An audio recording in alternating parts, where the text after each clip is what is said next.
15 नवंबर उत्पन्ना एकादशी पर चुपचाप यह एक गुप्त चीज खा लेना, छप्पर फाड़ कर होगी धन की वर्षा।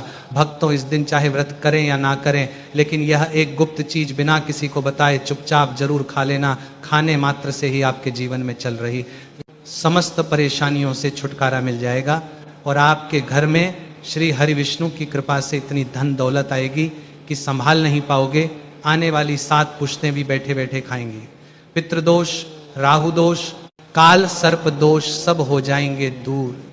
भक्तों, 15 नवंबर को पड़ने वाली उत्पन्ना एकादशी बहुत ही विशेष और फलदायी एकादशी मानी जाती है, क्योंकि इस दिन व्रत और पूजा करने के साथ साथ यह एक गुप्त चीज खाने मात्र से पुराने पाप नष्ट हो जाते हैं और मानसिक शांति प्राप्त होती है। भक्तों, उत्पन्ना एकादशी के महत्व की बात करें तो उत्पन्ना एकादशी का व्रत बहुत ही खास माना जाता है। मान्यता के अनुसार भगवान विष्णु ने इस दिन मुरासुर नामक राक्षस का वध किया था, जिससे संसार में धर्म की पुनर्स्थापना हुई। इसी कारण इसे पापों का नाश करने वाली और मोक्ष प्रदान करने वाली एकादशी कहा गया है। जो भी व्यक्ति इस दिन श्रद्धा से व्रत रखकर श्री हरि विष्णु की पूजा करता है, उसे पापों से मुक्ति, सुख, समृद्धि और मोक्ष की प्राप्ति होती है। खासकर जिनकी संतान प्राप्ति, वैवाहिक सुख और धन संपत्ति की इच्छाएं हैं, उनके लिए यह व्रत बहुत लाभकारी है।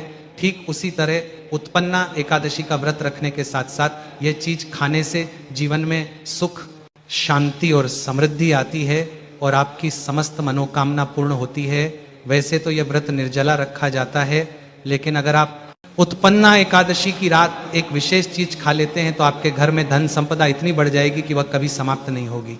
यह उपाय बहुत ही सरल और चमत्कारी है, जिसे अपने जीवन में जरूर लागू करना चाहिए। भक्तों, आने वाली 15 नवंबर उत्पन्ना एकादशी के दिन जिन लोगों के घर में खाई या बनाई जाती है, ये 3 चीजें उसके घर में पूरे साल होती हैं। धन दौलत की वर्षा। जी हाँ भक्तों, ये मार्गशीर्ष माह की पहली एकादशी पूरे के पूरे 99 वर्षों के बाद दुर्लभ संयोग में पड़ने जा रही है। यह एकादशी कार्तिक के बाद पड़ती है। तो ऐसे में इस एकादशी का महत्व हिंदू धर्म के लोगों के लिए और भी बढ़ गया और 15 नवंबर उत्पन्ना एकादशी के दिन भले ही पूजा पाठ ध्यान करना ना करना, लेकिन यह एक गुप्त चीज जरूर खा लेना। भगवान विष्णु जी और माता लक्ष्मी जी के आशीर्वाद से आपके घर में इतना पैसा आएगा कि संभाल नहीं पाओगे। साथ ही भक्तों, हम आपको इस वीडियो में यह भी बताएंगे कि चाहे कुछ भी हो जाए, लेकिन 15 नवंबर उत्पन्ना एकादशी पर ऐसा खाना घर में भूलकर भी मत बनाना और ना ही उसे खाना पूरे घर परिवार पर संकट आ सकता है। साथ ही भक्तों, इस वीडियो में जानिए 15 नवंबर उत्पन्ना एकादशी पर ऐसा क्या खाना चाहिए जिससे कि आपके जीवन में भगवान विष्णु की कृपा प्राप्त हो। साथ ही भक्तों, इस वीडियो में हम आपको यह भी बताएंगे कि 15 नवंबर उत्पन्ना एकादशी पर भूलकर भी ये 5 काम कभी मत करना, नहीं तो कंगाल होते देर नहीं लगेगी। भक्तों, उत्पन्ना एकादशी पर आपको ये 5 काम कभी नहीं करने चाहिए।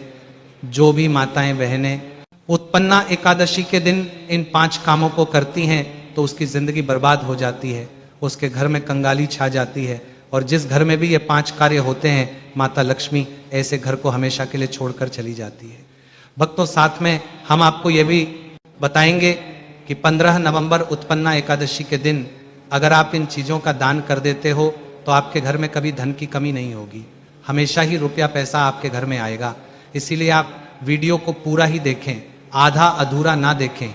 कई लोग होते हैं जो वीडियो को काट काट कर देखते हैं, बीच बीच से देखते हैं और फिर ऐसे व्यक्ति को जीवन में कभी सफलता हासिल भी नहीं हो सकती। इसलिए वीडियो को आधा अधूरा छोड़कर ना जाएं, आप वीडियो को पूरा ही देखा करें। भक्तों, चाहे जो भी हो जाए, लेकिन उत्पन्ना एकादशी के दिन एक छोटी सी चीज जरूर खा लेना। यकीन मानिए, यदि अगर आपने खा लिया तो आपको करोड़पति बनने से विधाता भी नहीं रोक सकते। जी हाँ भक्तों, इस बार 199 वर्षों के बाद उत्पन्ना एकादशी ऐसे शुभ समय में पड़ने जा रही है जो हिंदू धर्म में सबसे श्रेष्ठ मानी जाती है। इस दिन किया गया कोई भी उपाय कभी भी निष्फल नहीं जाता, बेकार नहीं जाता, हमेशा लाभ ही लाभ प्रदान करवाता है। चलिए भक्तों, अब हम आपको उत्पन्ना एकादशी की थोड़ी सी जानकारी दे देते हैं। इस बार 2025 में उत्पन्ना एकादशी को लेकर लोगों के मन में बहुत कन्फ्यूज़न है कि यह व्रत 15 नवंबर को रखा जाएगा या 16 नवंबर को, पूजा कैसे करनी है, शुभ मुहूर्त क्या रहेगा, इस दिन क्या खाना है और क्या नहीं खाना है। इस वीडियो में हम आपके सभी सवालों के जवाब देंगे, बस आपको इस वीडियो को पूरा देखना होगा। कई लोग यह भी पूछ रहे हैं कि क्या उत्पन्ना एकादशी के दिन चावल खा सकते हैं या नहीं, क्या पहली बार यह व्रत किया जा सकता है। इन सभी सवालों का उत्तर हम इस वीडियो में देंगे और साथ ही बताएंगे कि वो कौन सी चीज़ है जो इस दिन आपको जरूर खानी चाहिए। अगर आपने ये खा ली तो धनवान बनने से विधाता भी आपको नहीं रोक सकते। साथ ही भक्तों, उत्पन्ना एकादशी के दिन भक्तों गाय को एक चीज़ जरूर ही खिलाना चाहिए। अगर आप उत्पन्ना एकादशी के दिन गाय को ये एक चीज़ खिला देते हो तो माता लक्ष्मी जी की कृपा से आपके जीवन में धन आने के सभी रास्ते खुलते चले जाएंगे। भक्तों, इसलिए वीडियो को पूरा ही देखें, आधा अधूरा ना देखें। चलिए भक्तों, अब हम आपको सबसे पहले उत्पन्ना एकादशी के बारे में थोड़ी सी जानकारी दे देते हैं। मार्गशीर्ष माह की कृष्ण पक्ष की एकादशी को उत्पन्ना एकादशी कहा जाता है।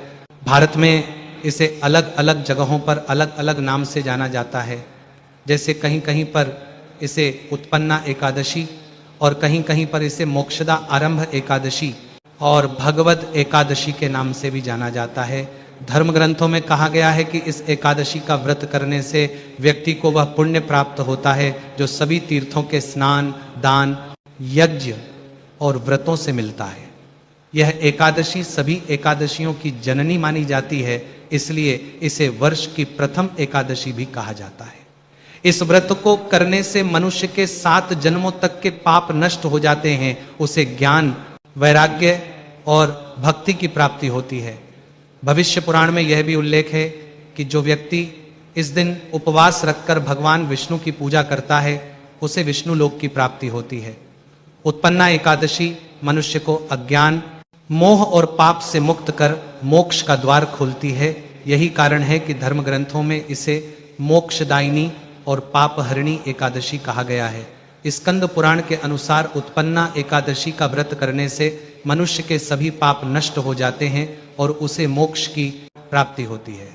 इस दिन भगवान विष्णु की आराधना करने से व्यक्ति को जन्म मरण के बंधन से मुक्ति मिलती है और वह वैकुंठ धाम को प्राप्त करता है। धार्मिक मान्यताओं के अनुसार उत्पन्ना एकादशी का व्रत आपकी आत्मा पर बोझ नहीं बल्कि समस्त पापों का शमन करने वाला होता है। भक्तों, चलिए सबसे पहले हम आपको बता देते हैं कि उत्पन्ना एकादशी की सही डेट टाइम क्या है। फिर हम आपको बारी बारी से सभी जानकारी बताते हुए चलेंगे और यह भी बताएंगे कि वो कौन सी चीज़ है जो हमें उत्पन्ना एकादशी के दिन जरूर ही खा लेनी चाहिए। और भक्तों, साथ में हम आपको बताएंगे कि इस दिन एक चीज़ भूलकर भी नहीं खानी चाहिए। अगर आप यह चीज़ भूलकर भी खा लेते हो तो आपके घर में अनहोनी हो सकती है। तो ऐसा अनर्थ काम भूलकर भी मत करना। और अनर्थ होने से पहले वीडियो को आप पूरा जरूर देख लेना, बहुत ही खास और ज्ञानवर्धक वीडियो है। तो चलिए भक्तों, जानते हैं उत्पन्ना एकादशी की सही डेट टाइम के बारे में। लेकिन भक्तों, उससे पहले आपसे हाथ जोड़कर एक निवेदन है कि अगर आप इस चैनल पर नए हैं तो चैनल को सब्सक्राइब करके वीडियो को एक लाइक जरूर करें। भक्तों, चलिए जान लेते हैं कि 2025 में उत्पन्ना एकादशी की सही डेट टाइम क्या है। मार्गशीर्ष माह के कृष्ण पक्ष की एकादशी तिथि पर उत्पन्ना एकादशी मनाई जाती है। इस साल मार्गशीर्ष माह के कृष्ण पक्ष की एकादशी 15 नवंबर को रात्रि 12:50 से शुरू होगी और यह तिथि अगले दिन 16 नवंबर को मध्य रात्रि 2:37 पर समाप्त होगी।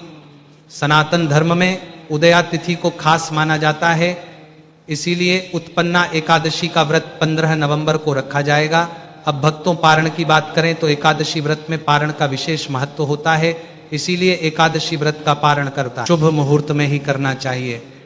एकादशी व्रत का पारण द्वादशी तिथि पर किया जाता है। ऐसे में उत्पन्ना एकादशी का पारण 16 नवंबर को दोपहर 1:10 से लेकर दोपहर 3:16 तक पारण किया जाएगा।